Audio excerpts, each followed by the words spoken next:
And we're live. Hello, Bim. Thanks for joining Hi, us. how you doing? Good, thank you. You're working from home today. Well, I have been this afternoon. We didn't have any votes in Parliament this afternoon to make a change, so I thought I'd get back and made the mistake of picking my kids up from school where they complained that I hadn't bought them a snack. So that was, I probably shouldn't have done that. But yeah, so I'm at home today, but back in Parliament tomorrow to sit on another day of the Bill Committee on the Environment Bill. So there we are. Which is a big bill which a lot of people have been waiting for. Yeah, exactly. Yeah, Yeah. it's like waiting for Godot because, it was this came up earlier on in the year. And then because of all the COVID stuff, we had to pause it. And so now it's come back. So it's been a very, very long time coming. Well.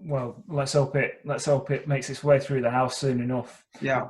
So the PM's published the government's 10-point plan for the environment today. Uh, Obviously, there's been a lot of reaction. Measures on transport, on power, wind and nuclear, hydrogen, carbon capture and storage, heat in the homes, natural environment. Like there's lots to go at, and it's got a bit of breadth, which is unusual in terms of government announcements on this stuff over the past few years. I mean, you mentioned to me before we started recording that colleagues have been talking about this today. I just wonder what your kind of initial reactions are, really.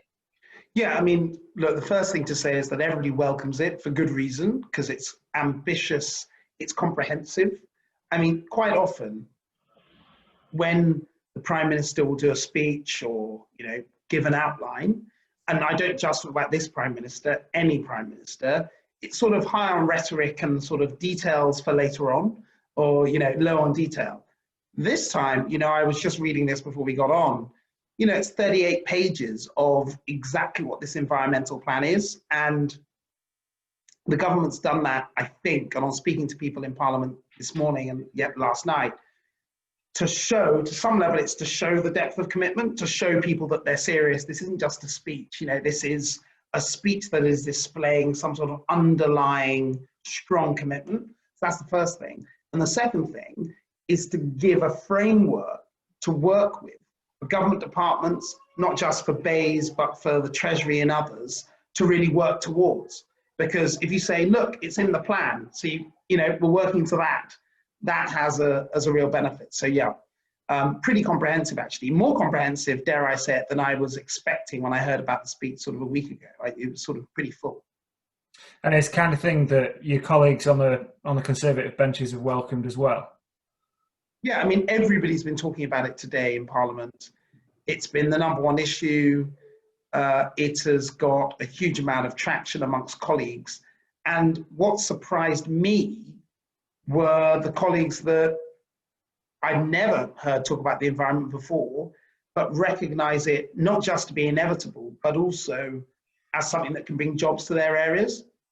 And so I really noticed that focus, in particular around the commitments on hydrogen, the exciting thing around jobs there. Again, the commitment to wind that was sort of pre-announced as well. The commitment to nuclear, though of course on nuclear we are waiting for some of the detail. So I think people can see, and this is always the way that I frame this argument, is you don't have to necessarily care that much about the environment, but you should care about the economy. And if you think that the government is going to do this, you've got to focus on how we can do that in an economically productive way, in ways that matter to ordinary people. So I think that it's definitely excited colleagues from all over the country in that sense.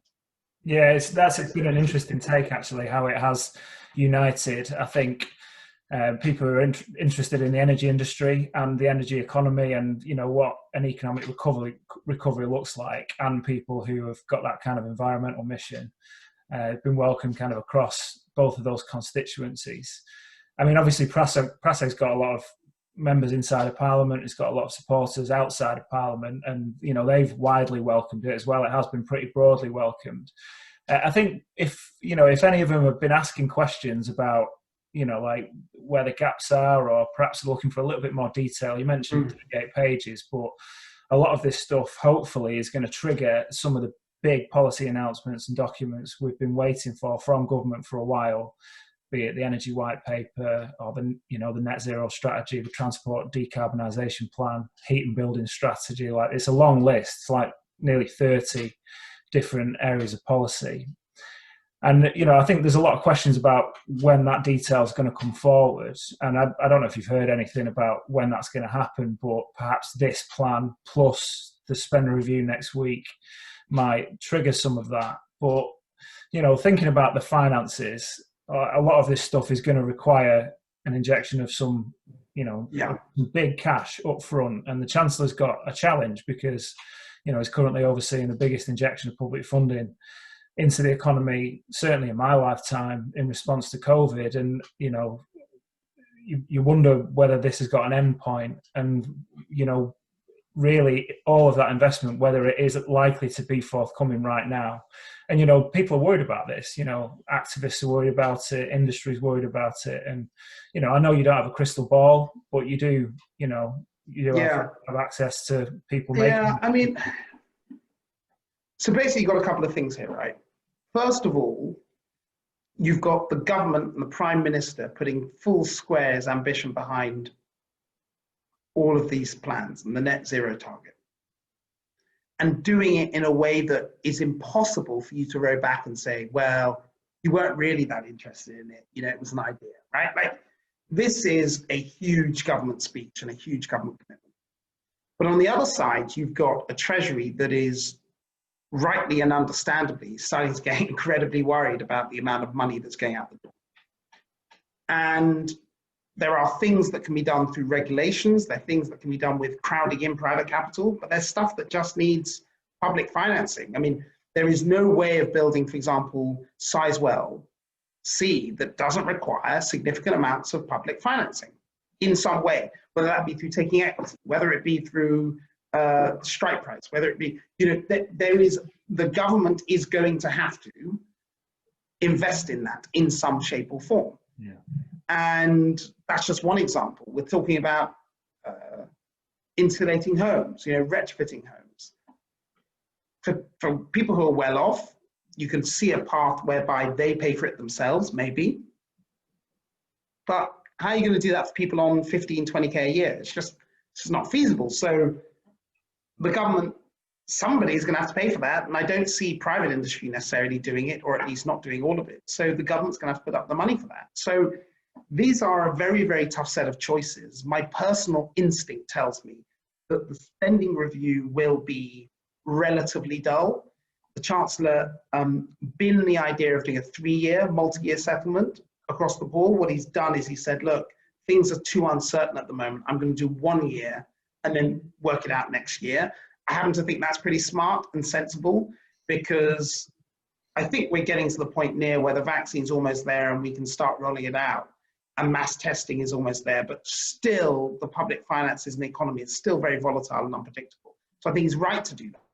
However, a consequence of that decision is going to be, I suspect, people not getting the sort of ambitious plans and spending review that they may have hoped for, because it's a year settlement.